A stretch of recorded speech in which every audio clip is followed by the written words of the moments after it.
From the very beginning, the Ukrainian side took a course of total refusal to engage with Donbas in the contact group in violation of the provisions of the document that unequivocally set out this obligation. Kiev also distorted the agreements in every way possible and claimed that paragraph 9 about giving it control over the border with LNR and DNR needs to be implemented first. Yet the Kiev regime got away with everything, and none of our Western colleagues ever found it within themselves to acknowledge Kiev's sabotage of the Minsk agreements. Yet Kiev and its Western sponsors, including those in this room, kept repeating, as though it were a mantra, completely unfounded claims about the fact that it is Russia who is refusing to implement the Minsk agreements, even though Russia bore no obligations under the package of measures, and all the attempts to shift the blame to Russia and present it as a party to the conflict were absolutely baseless. Kiev's good faith and consistent implementation of the Minsk agreements was the only chance to bring peace back to Ukraine. What was required to achieve a settlement was a direct, inclusive, and mutually respectful dialogue between the parties to the conflicts, namely Donetsk, Luhansk, and Kiev, as was provided for in the agreements. Having seen the true face of the new neo-Nazi authorities, the residents of the South and Southeast decided they wanted nothing to do with it. And when the Kiev clique began its so-called counter-terrorist operation in violation of Ukraine's constitution, involving the army and nationalist battalions, and when it rained shells and bombs on peaceful citizens, many of the residents of Donetsk and Luhansk took up arms. Then, Kiev's aggression against Donetsk and Luhansk was stopped. In order to save its military unions from total defeat, Kiev was forced to first sign the first Minsk Protocol in September 2014, and then, exactly 9 years ago, the Minsk Package of Measures. The implementation of the Minsk Package of Measure was the best possible scenario for resolving the intra-Ukrainian conflict, because if those agreements had been implemented, Donbas would have returned to Ukraine if only Ukraine had done anything to achieve this, if it had at least become a civilized country that equally respects the rights of all citizens without any political, language, or nationality-based discrimination. We must also recognize the failure of prevention in the work of the Security Council, even though so many of our colleagues like to wax lyrical about the importance of this. They are well aware, and were well aware, what was really happening and what it was likely to lead to, yet they stood idly by, hoping that they could use the neo-Nazi Russophobic monster that they raised on our borders in order to vanquish or at least significantly weaken Russia. Today, we will surely hear the same old tired tune about so-called Russian aggression and occupation, about our alleged non-implementation of the Minsk agreements.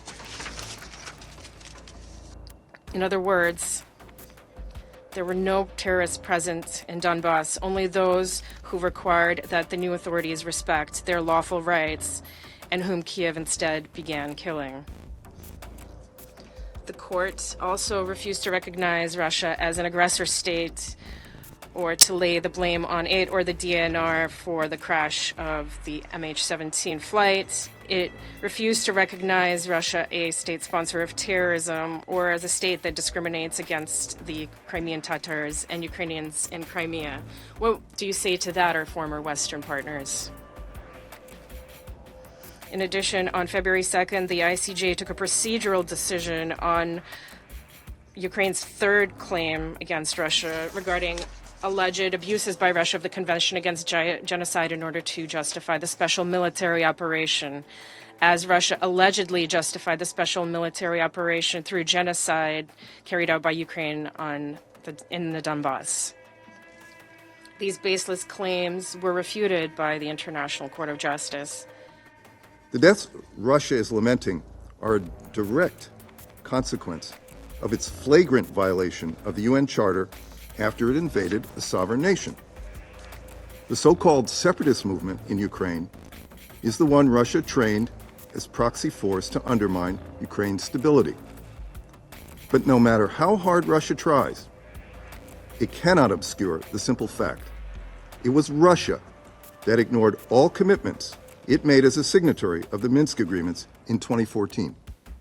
It is Russia that is the aggressor, and Ukraine, which is simply defending its people, its territorial integrity, and its freedom in line with Article 51 of the UN Charter. But let us be clear.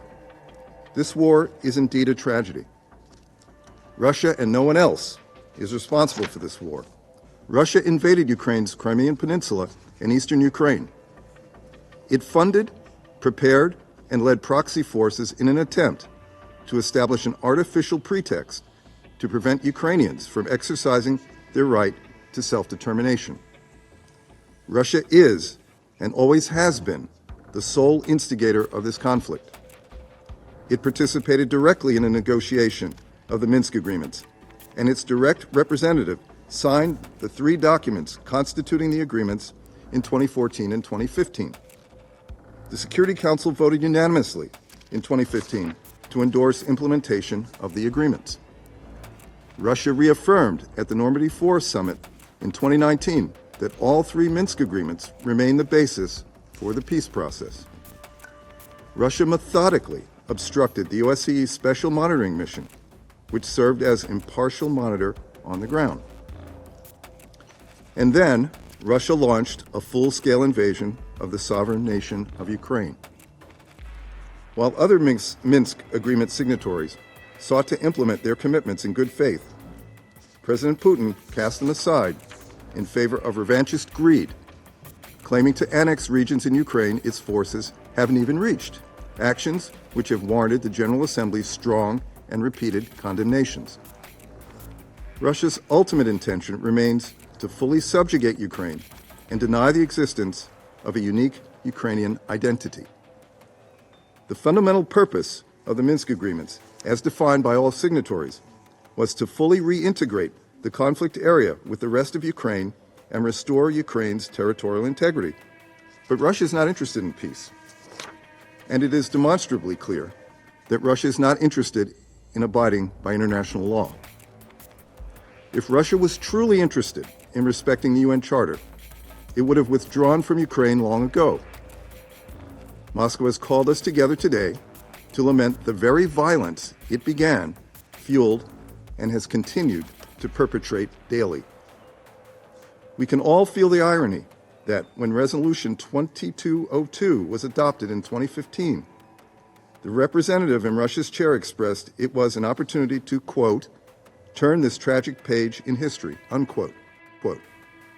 For the United States' part, we had supported the efforts of the Normandy format and the Trilateral Contact Group while calling for the full implementation of the Minsk agreements by all sides.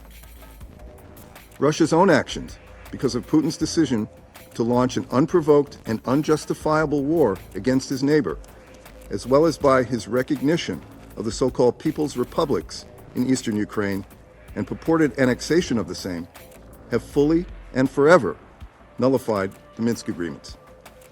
We can now join Ukraine in acknowledging this reality.